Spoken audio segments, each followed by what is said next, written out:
আসসালামু আলাইকুম প্রিয় আপু ভাইয়ারা, আশা করছি আল্লাহর অশেষ রহমতে ভালো আছো, সুস্থ আছো। আমি তানজিনা, ঢাকা থেকে। আমার এই নতুন ব্লগে সবাইকে আমন্ত্রণ জানাচ্ছি। আশা করছি ব্লগটি ভালো লাগবে, তাহলে দেখতে থাকো ভিডিওটা। এই তো এখানে আমার ছেলে ঘুম থেকে উঠে গেছে। আমি এখন মশারিটা উঠিয়ে নিব, বিছানাটা গুছিয়ে পরিপাটি করে নিব।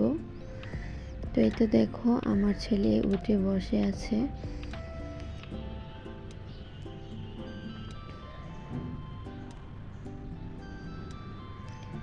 এখন তার স্কুল নেই, সেজন্য ঘুম থেকে দেরিতে উঠে যখন স্কুলে দিব তখন সকাল সকাল ঘুম থেকে উঠিয়ে নিব।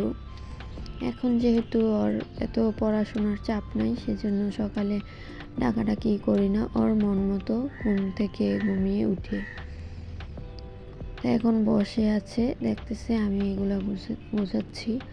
আর এত গাড়ির পাগল, যখন ও রাতে ঘুমিয়ে যায় তারপর ওর শোয়ার পাশে গাড়ি থাকে, খেলনা থাকে। তো ওই তো দেখুন, দেখতে পাচ্ছেন মাহাদির হাতে গাড়ি নিয়ে খেলতেছে কিন্তু। আর আমি এদিকে বিছানাটা গুছিয়ে নিচ্ছিলাম।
তো যারা আমার ভিডিওটা দেখে এই পর্যন্ত চলে এসেছো, প্লিজ লাইক করে ভিডিওটা কন্টিনিউ করো। নতুন ভিডিও ছাড়ার সাথে সাথে যেন তোমরা পেয়ে যেতে পারো। আর এদিকে আমি সকালে কয়েকটা কাপড় ধুয়ে দিয়েছিলাম, ওইগুলো শুকিয়ে গেছে, এখন গুছিয়ে নিলাম। তারপর যেহেতু শুক্রবার, আমি কিছু প্লেট বাটি ছিল পরিষ্কার, ওইগুলো পরিষ্কার করে ধুয়ে নিচ্ছি।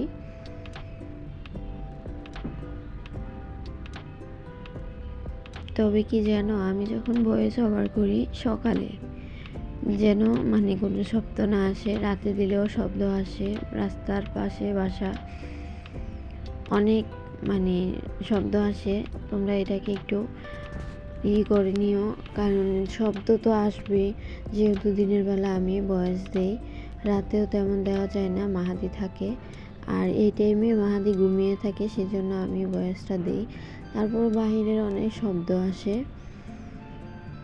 তো কিছু করার নাই। আর এদিকে আমি প্লেট বাটিগুলো ধুয়ে নিয়েছি, আর কিছু রুটি বানিয়ে নিয়েছি সকালে নাস্তাটা করার জন্য। তো দেখতে থাকো ব্লগটা, আশা করছি ভালো লাগবে।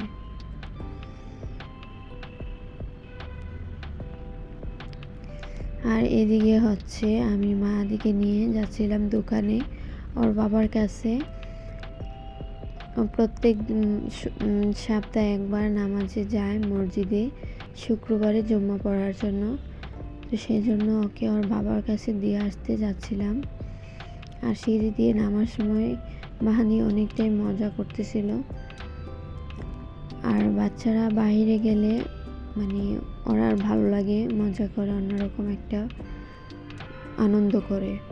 তো এদিকে মাহাদিও সেরকম একটা আনন্দ করতেছিল আর আমাকে বলছিল বারবার, তুমি আমার হাতটা ধরো, আমি নিচে নামি। তো এই তো দেখেন বাহিরে আসার পর ও কিন্তু অনেক মজা করে নিজের মতো করে হেঁটে যাচ্ছে। তো ওকে দিয়ে আসার পর আমি বাসায় ফিরছিলাম। রাস্তায় অনেক নামাজি লোক ছিল।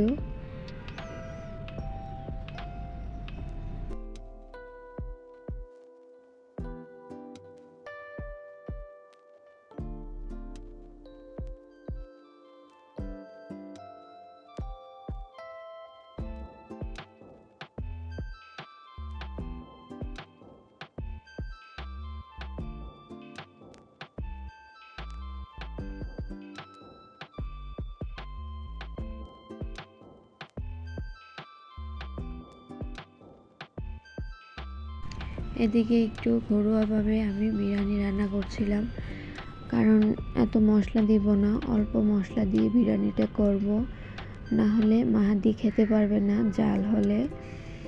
তাই জাল ছাড়া অল্প মশলা দিয়ে আমি বিরিয়ানিটা করব। আজকে কথা ছিল গরুর মাংস রান্না করব আর বোনা খিচুড়ি, কিন্তু দুপুর রান্না করতে এসে আমার রান্নার ইয়েটা চেঞ্জ হয়ে গেল। সেজন্য এখানে অল্প করে বিরিয়ানিটা করতেছি, মাহাদিও যেন খেতে পারে। তো সবগুলা মশলা কষিয়ে নিয়ে মাংসটা এখন ভালো করে কষিয়ে নিব। তো দেখতে থাকো বন্ধুরা, পাশেই থেকো। আজকে আমি বিরিয়ানিটা করব কি চাউল দিয়ে জানেন? পোলাওর চাউল না, কিন্তু দেখতে মনে হচ্ছে যে পোলাওর চাউল দিয়ে করতেছি। এটা হচ্ছে নাজির শাইল একটা চাল আছে, ওই চালটা দিয়ে আমি বিরিয়ানিটা করব। এত সুন্দর হয়েছে এই চালটা দিয়ে, খুবই ভালো লাগছিল বিরিয়ানিটা।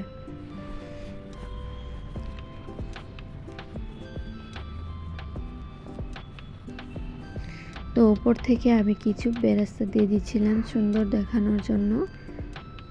তো যারা আমার ভিডিওটা দেখে এ পর্যন্ত চলে এসেছো, যদি আমার ভিডিওর কোনো অংশ ভালো লেগে থাকে তাহলে অবশ্যই চ্যানেলটাকে সাবস্ক্রাইব করে পাশে থেকো, কমেন্টস করবা, বেশি করে লাইক করবা, শেয়ারিং করবা।